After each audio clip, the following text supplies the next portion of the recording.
The ego is the worst confidence trickster we could ever imagine, because you don't see it. Yo, welcome to this week's episode of Ground Ego. On the floor today you have myself, the Kaiser, Humble Flash. Yep. Mr. 252. What's going on? And today we're presented with a very wonderful special guest who goes by the name of Chi Chi. Hello. Good evening, welcome. How's everyone doing? We're all good. Missing our I'm alive. Digital Southpaw and Sebastian Strange. Yeah. Unfortunately, digital couldn't make it today, as is the case with Sebastian. But we'll march forward as always. Yes, indeed. So to provide some context as to what this episode is going to be based on today, as you know, a few weeks ago we had a very lengthy discussion about the field of feminism and what our thoughts on feminism was, and it kind of brought us to a sect that a few of us thought was quite destructive to the feminism cause as a whole. And the reception from the episode was pretty interesting. Like, you had a lot of people agreeing with us, a lot of people disagreeing with us, and just some people on the fence. But what the general consensus was that it was missing a female voice, a female perspective. Because how can you really talk about feminism without having a female perspective? So in order to put that right, we brought on Chi Chi, a very special guest today, to kind of provide that balance to the argument that we brought forward a couple of weeks ago.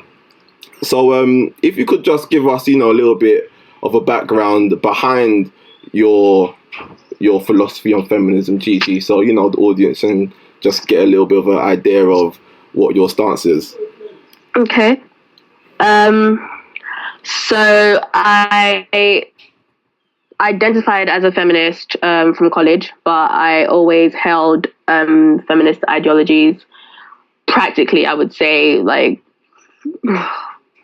all my life, basically. Maybe I'd probably say all my life, but I shied away from the label because of the negative stereotypes that are attached to it and everything else. So I went to college, and my teacher and sociology that I did, she put me on a different path to feminism, and she brought a clearer perspective for me that was away from white feminism and mainstream media idea of feminism. So white feminism is basically what we see in media. It just tends to focus on white women, or actually, to be more specific, white middle class women. So you have people like the He for She campaign. I'm trying to remember her name, but I really can't remember her name. I know she did Harry Potter. Emma Watson. That's it. She did this He for She campaign, right? And now she's suddenly the new face of feminism, And then if you compare it to when Beyonce comes out with her album or whatever, and she proclaims feminism, if you compare the reactions to both, you see the differences between white feminism and my idea of black feminism, and how in feminism they ignore race, they ignore class, they ignore sexuality and blah, blah, and all these different things. So white feminism just focuses on white women, but I identify as a black feminist because I am a black woman, so I can't be ignorant to race. So is there anything else? So is that one of your main gripes with mainstream feminism? You think that mainstream feminism does not focus enough on race and how that affects the oppression different races of women face, instead of just taking women's oppression as a uniformity? Yeah, mainstream feminism is not intersectional in like as a whole. Which means that it ignores a variety of factors that other women, that women in general tend to face. So yes, there's a patriarchal culture, but it also ignores, like I said, race. It ignores class. It ignores trans issues. So that step. So with mainstream feminism, I can't really fuck with that because it doesn't recognize me. It just sees me as a woman, but it doesn't recognize the fact that I'm a black woman. So I can't really like mess around with that. So just so you know, just so I got this clear, are you kind of pigeonholing the feminism that you believe should be energized and pushed forward? So do you think that there's different feminisms within feminism? Yeah, definitely. There is different feminism within feminism. Because for me, I mean, I can talk about black feminism, right? Yeah. But there's going to be a black woman who is a lesbian, or a black trans woman who is lesbian as well, or something like that. I can't speak on her struggle, even though I'm a black woman. I'm a black cis heterosexual woman. I can't speak on the struggle of a black trans woman. I can't speak on the struggle of a black lesbian woman. So within feminism as a whole, there are different categories. There are different things that happen within feminism, and we have disagreements. It's not all one unity and all fucking la-di-da and everyone loves each other. We definitely have disagreements. And I think that's what also makes it, because it makes us human at the end of the day. We're going to have disagreements.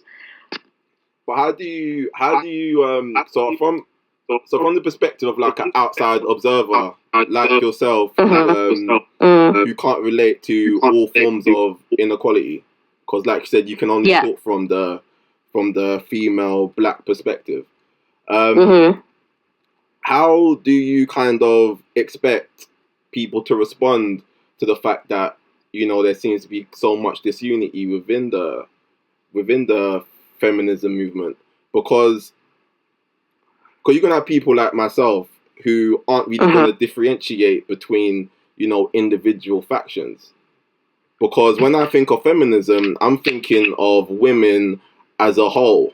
I'm thinking of female equality as a whole. I'm not really trying to pigeonhole different factions within that whole kind of wave of feminism.